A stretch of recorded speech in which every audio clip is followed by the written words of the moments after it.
ఆంధ్రప్రదేశ్ గ్రామ రెవెన్యూ సహాయకుల సంఘం ఆధ్వర్యంలో తమ న్యాయమైన సమస్యలను పరిష్కరించాలని కోరుతూ కాకినాడ జిల్లాలో వీఆర్ఏల ధర్నా నిర్వహించారు. బుధవారం జిల్లా కలెక్టర్ కార్యాలయం ఎదుట ఎప్పటి నుండో పెండింగ్లో ఉన్న సమస్యలను, ఇబ్బందులను తొలగించాలని కోరుతూ ధర్నా చేపట్టారు. ఈ సందర్భంగా వారు మాట్లాడుతూ వీఆర్ఏలకు తగిన భద్రతా హక్కులు కల్పించాలని, అర్హత కలిగిన వారికి పదోన్నతులు, ఉద్యోగ పురోగతి అవకాశాలు ఇవ్వాలని కోరారు. అలాగే వీఆర్ఏల కుటుంబాల భవిష్యత్తు రక్షణకు తగిన చర్యలు తీసుకోవాలన్నారు. 20 ఏళ్లుగా ఎటువంటి పదోన్నతి లేకుండా తాము తక్కువ వేతనంతో పనిచేస్తున్నామన్నారు. రికార్డ్ అసిస్టెంట్లుగా ఉద్యోగ పదోన్నతి కల్పించి స్కేలు జీతం ఇవ్వాలని డిమాండ్ చేశారు. అనంతరం పలు డిమాండ్లతో కూడిన వినతి పత్రాన్ని జిల్లా కలెక్టర్కు సంఘం కాకినాడ జిల్లా అధ్యక్షుడు సురేష్ ఇజ్రాయెల్, ప్రధాన కార్యదర్శి చిన్నబాబూజీల ఆధ్వర్యంలో అందించారు. ఈ ధర్నాకు పలువురు వీఆర్ఓలు మద్దతు ప్రకటించారు. నా పేరు నండూరి ప్రసాదరావు. నేను రెవెన్యూ శాఖలో గత 18 సంవత్సరాలుగా వీఆర్ఓగా పనిచేస్తున్నాను.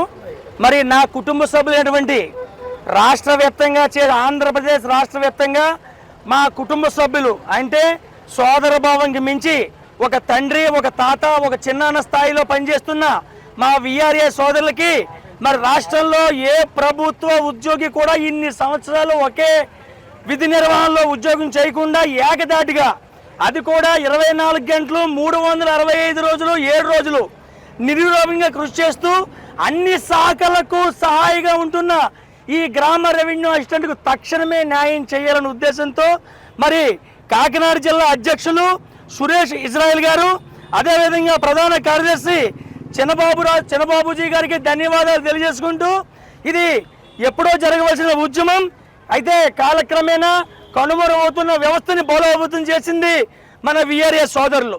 ఒకానొక దశలో రెవెన్యూ వ్యవస్థ ఆంధ్రప్రదేశ్ రాష్ట్రంలో ఉందా అని సందర్భం వచ్చినప్పుడు ఈ రెవెన్యూ వ్యవస్థకి పునాదిగా నిలిచింది మన వీఆర్ఏ సోదరులు.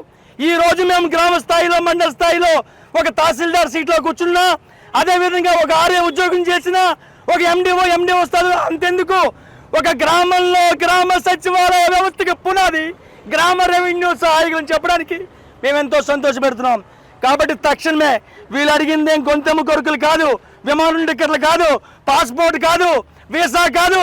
వీరు అడిగింది ఏంటంటే మాకు ప్రభుత్వ ఉద్యోగ హోదా కల్పించమని, కనీస వేతనం రాబోయే పిఆర్సీలో, రాబోయే ఆంధ్రప్రదేశ్ రాష్ట్ర ప్రీతమ ముఖ్యమంత్రి వర్యులు శ్రీ నారా చంద్రబాబు నాయుడు గారి దయతో మాకు పిఆర్సీలో మమ్మల్ని గవర్నమెంట్ సుదీర్ఘంగా సేవలు చేశాం కాబట్టి మాకు రికార్డ్ అసిస్టెంట్ స్కేల్ ఇప్పించి మమ్మల్ని కూడా పూర్తి స్థాయి 24 గంటలు ఉద్యోగం చేస్తున్న మా సేవలను గుర్తించి మాకు పార్ట్ టైం అసిస్టెంట్గా ఉన్న మమ్మల్ని రికార్డ్ అసిస్టెంట్ స్కేల్ ఇచ్చి మాకు కూడా త్వరితగతిన మాలో విద్యార్థులు ఉన్న మా అందరికీ కూడా ప్రమోషన్లు ఇప్పించి, ఇంక్రిమెంట్లు ఇప్పించి, మా సేవలను రక్షణ కల్పించి, ఎవరైతే వయసు మళ్ళీ ఉన్నారో వాళ్ళందరినీ ఉద్యోగాలు తీయకుండా మా కుటుంబంలో అర్హత పొందిన వాళ్ళందరికీ ఉద్యోగాలు ఇప్పించే ఏర్పాటు చేయాలని నిర్ణయం తీసుకుంది.